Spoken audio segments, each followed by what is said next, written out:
Can you take us through the Sandler selling methodology, a little bit of it, what it's about, where it came from?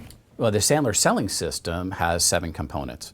We have bonding and rapport, establishing relationships, right? Understanding how you interpret the world. I think salespeople should get paid to be flexible, change the way that they communicate. Buyers don't get paid to change the way they buy, so I have to figure out how do you see the world.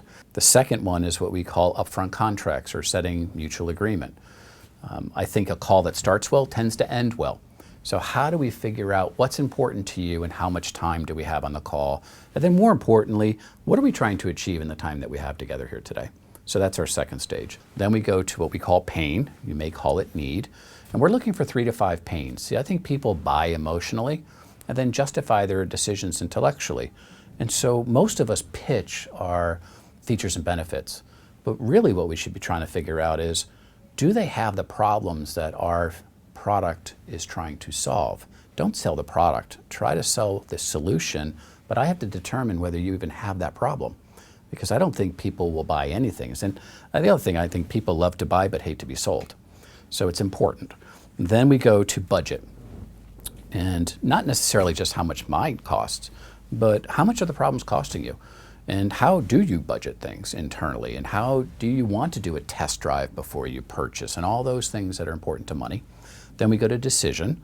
How are decisions made? Who makes them? When are they made? And all the political nuances that go along with that. And then we go to fulfillment, or you may call it presentation. But we don't do a presentation until we have qualified, which is pain, money, and decision.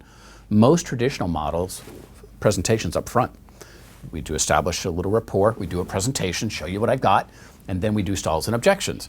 Well, in Sandler, the presentation's towards the end, because we're only presenting your issues, your problems, your pains.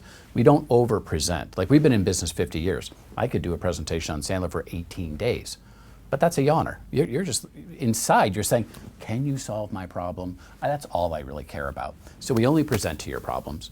And then the last step for us is something called post-sell, which deals with buyer's remorse and also referrals and transitioning from sales to service. So that's our Sandler Selling System. We have another approach which bakes that into it, which is more enterprise focused, where it's longer selling cycles. You live with your client, and then we roll in things like market planning and account planning, and we do how to make sure that we mutually create our solution. And then we have a whole section on account management, where we live with the account to make sure that we've strengthened the relationship and that we can go deep and wide. But the basis that we've been known for 50 years is that 7-step model that I talked to you about.